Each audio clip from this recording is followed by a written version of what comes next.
শাড়ির দোকানে ঢুকতেই একদম ফার্স্ট কাউন্টারে যিনি ছিলেন তিনি আমাকে দেখেই বললেন, বলুন স্যার, কী শাড়ি চাইছেন? কটনের ছাপা শাড়ি কি আছে? একটু দেখান তো। বাড়িতে পরার জন্য? হ্যাঁ বলতেই বেশ কয়েকটা শাড়ি আমাকে দেখাতে লাগলেন। দেখলাম সবগুলোই একটু ডিপ কালার। ডিপ কালার হলেও একটা শাড়ি আমার বেশ পছন্দ হলো। পছন্দের শাড়িটা হাতে নিয়ে দেখতে দেখতেই বললাম, সবগুলোই তো ডিপ কালার, আমি মায়ের জন্য নেব। বয়স্ক মানুষ তো, তাই লাইট কালার থাকলে বের করুন। কাউন্টারের ছেলেটি বললেন, আসলে আপনি আগে বলেননি তো, ঠিক আছে, কোনো অসুবিধা নেই, লাইট কালারের ওপর আপনাকে দেখিয়ে দিচ্ছি। হঠাৎ করেই 14-15 বছরের একটি ছেলে আমার হাতে থাকা শাড়িটা দেখিয়ে কাউন্টারের ছেলেটিকে জিজ্ঞেস করলো, এই শাড়িটা কত দাম আছে দাদা? ওই শাড়িটা ওই দাদা নিয়ে নিয়েছেন। এ কথা বলতেই ছেলেটি শাড়িটা থেকে হাত সরিয়ে নিয়ে যে কাউন্টারে শাড়ি দেখছিল সেখানে আবার ফিরে গেল। আমি মনে মনে ভাবছি, এইটুকু ছেলে শাড়ি কিনতে এসেছে। মনের মধ্যে তখন কৌতূহল আমার। এদিকে তখন লাইট কালারের বেশ কিছু শাড়ি আমার সামনে মেলে ধরেছে। ওই ডিপ কালারের শাড়িটা তখনও আমি হাতে রেখেছি।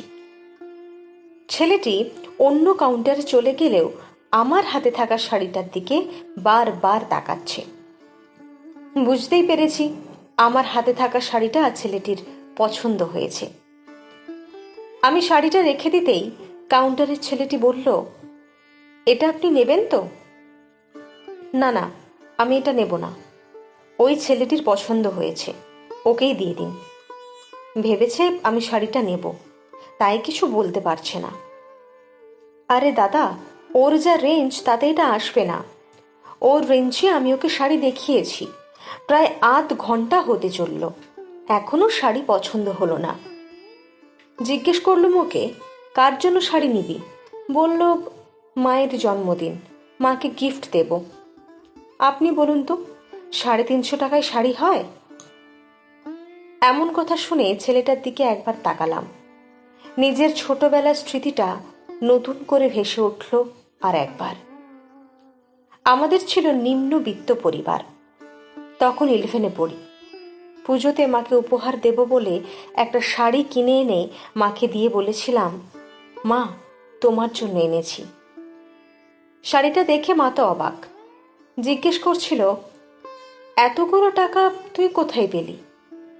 কোত্থেকে আবার, টিফিন খরচের টাকা বাঁচিয়ে। আমার অনেক দিনের শখ ছিল, সেটাই পূরণ করলাম। মায়ের চোখ জলে ভেসে যাচ্ছিল। মা যে সেদিন কি পরিমাণে খুশি হয়েছিল বলে বোঝাতে পারবো না। কেন জানি না, বুকের ভেতরটা যেন কেমন করে উঠল আমার। ছেলেটির দিকে তাকিয়ে আমার কল্পনেত্র এক অনির্বচনীয় আনন্দের ছবি ভেসে উঠল, যেখানে রয়েছে ছেলেটি আর ওর মা। কাউন্টারে ছেলেটিকে বললাম, এই শাড়িটা ওই ছেলেটিকে প্যাক করে দিয়ে দিন। এটার দাম যে অনেক বেশি, 680 টাকা দাম আছে। বাকি টাকাটা আমি দিচ্ছি, ও তো জানে না শাড়িটার দাম কত, ওকে কিছু বলতে হবে না। কাউন্টারের ছেলেটি অবাক হয়ে বলল, আপনি দেবেন? হ্যাঁ, আমি। ছেলেটিকে ডেকে জিজ্ঞেস করতেই ছেলেটি বলল, হ্যাঁ, এটা আমার খুব পছন্দ হয়েছে, ওই দাদা নিয়ে নিয়েছে বলে আমি কিছু বলিনি। এটা 350-র মধ্যে তো? দোকানের ছেলেটি বলল, এটার দাম 350-ই আছে। ছেলেটি সঙ্গে সঙ্গে পকেট থেকে টাকাগুলো বের করলো।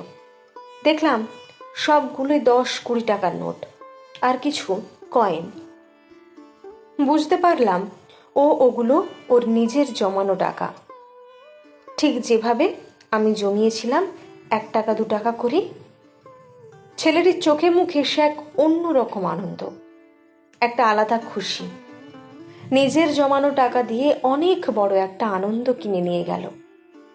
বাবা মাকে খুশি করতে পারার মধ্যে যে কত বড় সুখ লুকিয়ে থাকে যারা করে তারাই একমাত্র জানে। সামান্য টাকাতেও কিন্তু অনেক বড় সুখ কেনা যায়।